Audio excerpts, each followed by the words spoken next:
Bonjour et bienvenue sur votre chaîne lifestyle préférée. On va découvrir 8 objets what the fuck que j'ai acheté avec mon argent. Ça m'a coûté cher, oui, j'en suis conscient tout à fait. Il y a des trucs que j'ai acheté il y a longtemps, d'autres trucs que j'ai acheté récemment. Et j'ai des anecdotes pour chacun des trucs. Ne délions pas plus, c'est parti. Premier objet, mesdames et messieurs, alors là il y a toute une histoire. Je vous avoue, je kiffe les bagues. Et quand je vois des pubs comme ça, voilà, glow ring, les trucs qui brillent et tout dans tous les sens, je suis client.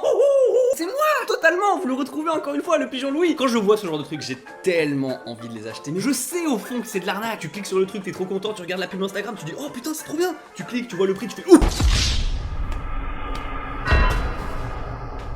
Je kiffe ça. C'est fait par Secret Wood et c'est une marque que ce n'est pas une sponsor. Je vais souvent sur leur site. Ils proposaient des bagues en fait, genre c'est figé avec du verre et du bois, genre de la résine et tout. Ce genre de truc ça coûte tellement cher. La bague elle coûte plus de 100 €. Et j'avais acheté ça pour ma meuf à l'époque. Alors j'ai eu des problèmes de douane, j'ai dû payer en plus, la livraison était en retard. Nul à chier. J'ai vu qu'il y avait des bagues lumineuses là-bas, bah j'ai réacheté.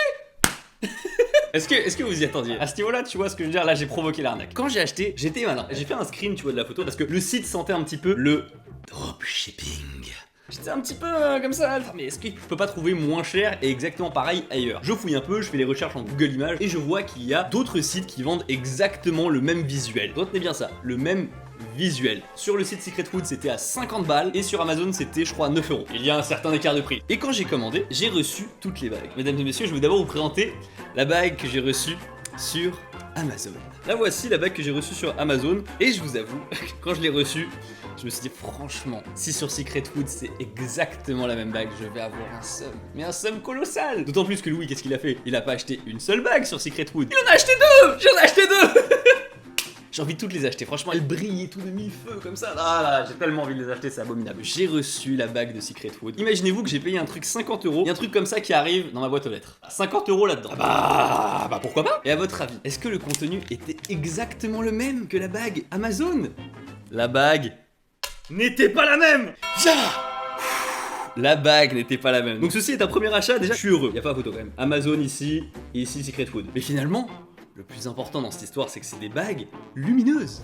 Ça, c'est la bague Amazon. Est-ce qu'elle brille? Je ne crois pas. En revanche, le même design que j'ai acheté, regardez.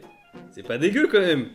Alors, ce qui est rigolo, c'est qu'en fait, à l'image, elle paraît beaucoup plus bleue. Regardez, là, elle brille de mille feux quand même. Oh, avouez, c'est stylé. Avouez, c'est stylé. Moi, je kiffe ma race. Surtout que celle-là, elle est toute noire, tu vois. Du coup, elle brille bien, mais pas non plus de ouf. La blanche. Oh, regardez-moi ça. Regardez-moi ça, comment Louis il adore les trucs kékés comme ça. Ça c'est le feu, je suis désolé, ça c'est le feu. Celle-là quand même, incroyable, incroyable. C'est là où tu vois justement que c'est pas parce que t'as le site qui propose exactement le même visuel, qui propose exactement la même chose. Le truc sur Amazon qui coûtait 10 balles, en fait ça vaut rien, tu vois. Alors certes, peut-être que ça vaut pas 50 €, et je suis tout à fait d'accord. Mais voilà, faut se méfier que parfois dans le dropshipping, ils ne vendent pas la même chose. Le dropshipping c'est pas uniquement prendre un truc et le revendre plus cher. Parfois ils apportent une plus-value, parfois ils apportent une garantie. Il existe encore des gens qui pratiquent du dropshipping de manière éthique, j'ai envie de dire. Alors ça je voulais montrer en vérité, je voulais montrer en fait sur la vidéo où je vous fais visiter mon appartement. J'ai acheté ça en fait quand il y a le début du confinement. C'était un peu la vibe, tu sais, fin du monde. Je me suis dit ça pourrait peut-être être utile, voilà, on sait jamais. Du coup j'ai un peu craqué, ça coûtait pas si cher que ça, je me souviens plus exactement du prix. C'est super utile en fait, quand c'est chargé c'est super utile. Cet échec. C'est une batterie solaire qui se recharge du coup avec l'énergie solaire, comme son nom l'indique, et c'est aussi une batterie externe en fait. Et il y a aussi la version plus énervée avec les panneaux.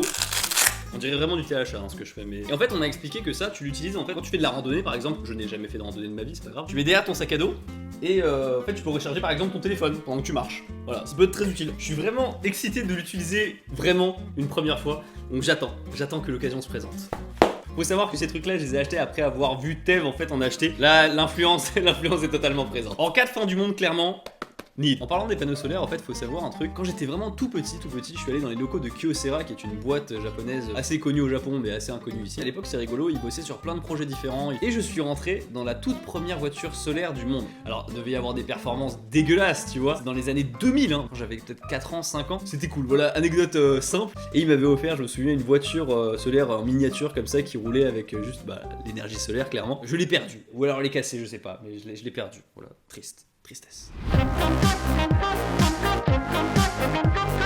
Objet suivant, mesdames et messieurs, on va faire dans le cliché.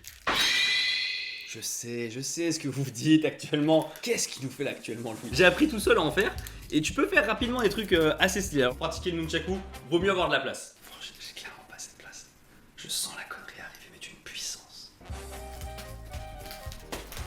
Ouais, c'est limite, hein.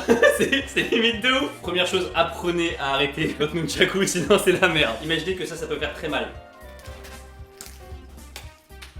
Au fur et à mesure, quand tu t'amuses avec, tu t'apprends à aller de plus en plus vite sans avoir peur. Et sincèrement, ça s'oublie pas, hein. J'ai appris ça quand j'avais 15 ans. Et voilà, ça s'oublie pas. En fait, c'est très facilement impressionnant. Quand je vois les images, j'ai l'impression de dire putain, j'ai l'air d'être vraiment chaud. Alors qu'en fait, c'est pété, hein. Je sais faire 3-4 trucs, mais ça fonctionne bien. Après le combat, la relaxation. Et pour la relaxation, quoi de mieux que... des fidget toys. C'est le genre de truc qu'on a toujours vu dans des pubs à la con sur internet, mais qu'on n'a jamais osé acheter parce que c'était déjà trop cher d'une, et que de deux, ça ne sert à rien. Le principe de l'objet, c'est quand même de servir à rien. Vous savez, c'était tous les trucs qui existaient après la mode du hand spinner. Il y a eu plein de trucs après ça, dont notamment ce cube de détente. Tu le tripatouilles comme ça, tu t'appuies sur tous les boutons, et c'est censé te détendre, tu vois. Très sincèrement, je l'ai utilisé un petit peu pour vous dire, je sais pas si ça détend, mais ça occupe tes mains. J'ai envie de l'utiliser, et notamment le plus agréable, c'est celui-là. Oh, celui-là est très... Celui-là est très satisfaisant. Et pareil pour celui-là, alors j'ai mis les deux dans le même lot. Est-ce que votre cerveau n'est pas en train de jouir de plaisir là actuellement? Est-ce que vous ne kiffez pas absolument ça là? Celui-là clairement il est plus sympa, il est plus agréable à tripatouiller dans tous les sens. Mais après, rien ne vaut une bonne mousse que tu écrases avec ta main. Ça reste quand même le meilleur truc. En fait, je crois que vous comprenez maintenant. Mais clairement les vidéos, en fait, c'est un moyen de me permettre d'acheter des objets qui ne servent à rien. Mais je peux dire, non mais c'est pour une vidéo. Bon mesdames et messieurs, je pense qu'il est temps de passer à le main object de la vidéo. C'est bien sûr le body d'écolière japonaise. Vous vous demandez comment ça se fait, Louis, que tu t'es retrouvé avec un truc comme ça? C'est pas un truc que t'as acheté pour ta meuf et elle a refusé le cadeau. Non, l'histoire c'est que quand je fais des OP pour des mangas, j'aime bien faire un mini cosplay du truc. Et je voulais faire un truc comme ça pour Act Age. Et finalement, je me suis dit non, pas en mode tout mignon comme ça, donc je me suis dit c'était pas bien fait. Et j'ai même hésité à acheter un cosplay de Nezuko. Voilà, pareil, je ne l'ai pas fait. Si vous voulez me voir en Nezuko, voilà, n'hésitez pas à lâcher le pouce bleu. Peut-être, qui sait, pour une deuxième vidéo. Ça c'est pas du cosplay, tu vois, ça c'est des conneries, lingerie sexy, j'ai envie de dire. Il est temps de le mettre, hein, mesdames et messieurs. Hein. Oh là là là. Mais comment vous voulez que je rentre là-dedans?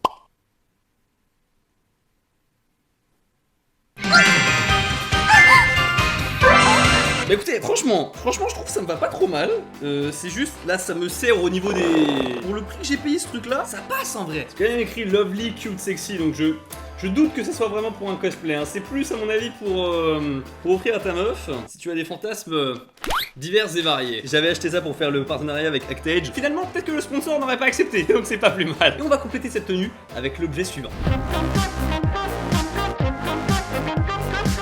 Alors ça je l'ai acheté pour un prochain shooting photo, c'est un demi-masque. Bon là clairement avec le coronavirus nous sommes typiquement dans la tendance. Je pense qu'à la base ça doit être fait pour du paintball ou des trucs comme ça. En vrai, les deux ensemble ça fait pas un style un peu particulier. On dirait le début d'un mauvais porno. Est-ce que je peux lancer une chaîne, tu sais, genre... Bonjour les loulous, bienvenue sur la chaîne de Louis Cyrano. Aujourd'hui je vais apprendre à massacrer des enfants tout en restant kawaii.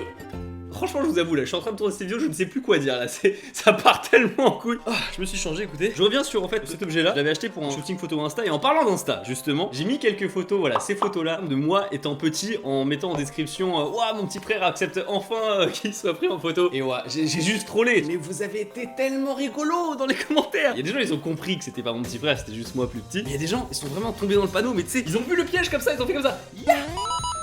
J'ai vu des trucs hilarants du style oh putain, je pensais que c'était toi petit, mais en fait c'est ton petit frère. Ah, tu sais jamais dit que t'avais un petit frère. Ça m'a fait plaisir et en même temps ça a ravivé cette flamme en moi, cette douleur. J'ai toujours voulu avoir un petit frère et puis voilà, j'en ai jamais eu. Objet suivant. Je vous parle d'une de mes passions, c'est ma passion pour les sabliers. Voilà, il y a des trucs c'est calme et vraiment j'adore cet objet. Ça me détend énormément. Celui-là, la particularité que voilà, c'est en gros c'est des métaux et du coup ça fait des formes rigolotes avec un aimant. J'adore les sabliers, ça me détend énormément. Et c'est un truc que j'utilisais beaucoup quand j'étais en prépa en fait pour mes études. Quand je bloquais une question, je retournais le sablier et je me laissais le temps uniquement de l'écoulement du sablier pour répondre à cette question, sinon je passais. Et j'ai une anecdote par rapport à ça. Moi c'était un truc que j'utilisais pour mes concours. On te prépare 2 ans pour que tu performes sur un mois, enfin même parfois juste une semaine. Et ça c'était un de mes gris-gris. Il fait 2 minutes 58 en fait, celui-là il fait pas 3 minutes. Je sais qu'il fait pas 3 minutes parce que les chronométrés une fois il fait pas exactement 3 minutes. Et ce truc là, ça m'a fait gagner mes concours. Mais pas que pour moi, c'est que ça a déstabilisé les gens autour. Mais oui, rappelez-vous, c'est un concours, pas un examen. Si tu tues les gens autour de toi, tu as plus de chances de gagner. J'en ai perturbé plus d'un avec ce sablier.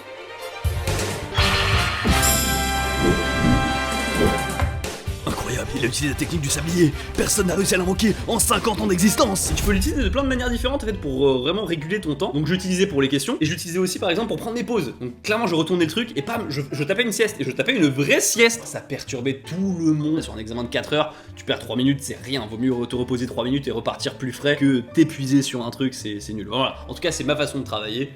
Trouvez la vôtre. Dernier objet, mesdames et messieurs, c'était quelque chose que je vous avais déjà montré dans la vidéo où je vous présentais encore une fois mon appartement. C'est ma collection de gommes. Et j'en ai racheté, voilà. J'ai racheté pastèque, banane, cerise, orange et ananas. Voilà, c'est juste un truc pour me faire kiffer. Il y en a plein qui vont kiffer cette collection de gommes et qui voudraient bien que je vous la présente. Alors je pense que ce serait un petit peu chiant si je faisais une vidéo où je vous présentais toutes les gommes, parce qu'il y en a beaucoup et en fait ça vient des gommes Iwako. Et je vous avoue que je trouve ça assez rigolo quand c'est de la bouffe. Parce que quand c'est de la bouffe, tu vois, tu peux voir les détails. Par exemple, tu vois, je trouve cette collection que j'ai achetée, elle est pas hyper bien faite, à part la pastèque. J'avais pas une pastèque aussi bien faite. Oui, clairement, là, vous voyez l'âme d'un collectionneur qui apparaît. Mais par exemple, la pastèque, vous voyez les points noirs là, ils sont en plastique, ils sont pas en gomme, c'est un peu décevant. Je voulais vous présenter, au fait, mes gommes préférées. Le plateau de sushi en gomme. Qu'est-ce que tu vas faire? Qu'est-ce que tu vas faire? Une de mes fiertés. Il y en a beaucoup qui l'ont, je crois que c'est un truc qui est pas rare du tout. Parce que oui, il y a un niveau de rareté aussi dans les gommes. Oui, il y a un game des gommes. Celles-là, elles sont pas très rares, mais elles sont quand même extrêmement stylées. Vous reconnaissez Ikura, Uni, Ika, Ebi, Tamago, Maguro. Voilà. Quand t'es petit, tu vois, t'aimes les voitures, t'aimes les camions de pompiers, et t'aimes les fucking hélicoptères. Une gomme hélicoptère. Clairement, t'as ça dans ta classe, tu ne travailles plus jamais, tu n'étudies plus, tu passes ton temps à faire ça là. Et en fait, je suis un peu triste parce que vous voyez devant là, c'est cassé, j'ai pété les rambardes là. À l'arrière, tu vois bien que ça dépasse et devant en fait, ça dépasse plus. Ensuite, il y a la gomme Edamame. Maman, qu'est-ce que vous allez faire? Vous allez faire quoi? Voilà, vous allez faire quoi? Vous allez rien faire du tout. J'aime beaucoup ces gommes là parce que tu vois, tu peux les disloquer et tu peux enlever ce qu'il y a à l'intérieur. Voilà. N'hésitez pas à me montrer votre collection de gommes, hein, si vous avez des trucs, me taguez-moi sur Instagram et tout, si vous en avez, avec plaisir. Celle-ci, la glace au chocolat, voilà, vous pouvez la voir juste ici. Pourquoi elle me plaît? Tout simplement parce qu'en fait, si tu enlèves juste le chocolat comme ça et tu mets juste le chocolat par terre, ça fait une merde! Et enfin, je voulais terminer par ma gomme préférée. Que peut-elle être la gomme préférée de Louis, qui a une collection de gommes incroyable? C'est un cylindre violet. Voilà.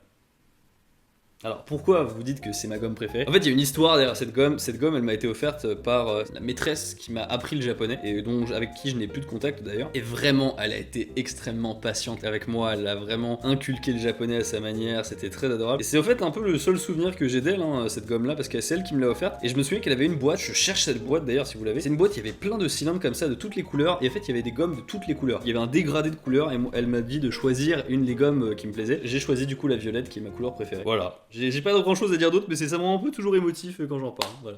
Bon, sur ce, bah écoutez, je vous ai présenté tous les objets que j'avais sous la main, comme ça. Pour le cosplay, n'hésitez pas à me suggérer en fait des cosplays que vous voudriez que je fasse. Ça fait un moment que je réfléchis, vraiment, ça fait un moment que je retarde le truc. Est-ce que je fais un cosplay? Est-ce que je le craft moi-même? Est-ce que je le fais en vidéo avec vous? Ça pourrait être très intéressant par exemple de le faire avec une cosplayeuse et je craft mon propre cosplay. Je viens de penser à cette vidéo, ce serait trop bien en fait. Suggérez-moi un personnage d'animé si possible, voilà, que je connais, histoire que je puisse un peu m'identifier au personnage et j'essaierai peut-être de faire le cosplay à la main de tout ça. Sur ce, merci beaucoup d'avoir regardé cette vidéo, n'hésitez pas à lâcher un pouce bleu et à vous abonner, voilà, c'est très important pour la nouvelle chaîne, et à dire dans les commentaires quel était votre objet favori. Je vous dis à la prochaine, allez, tchuss. So give me a sign, give me a sign, baby, just give me a sign.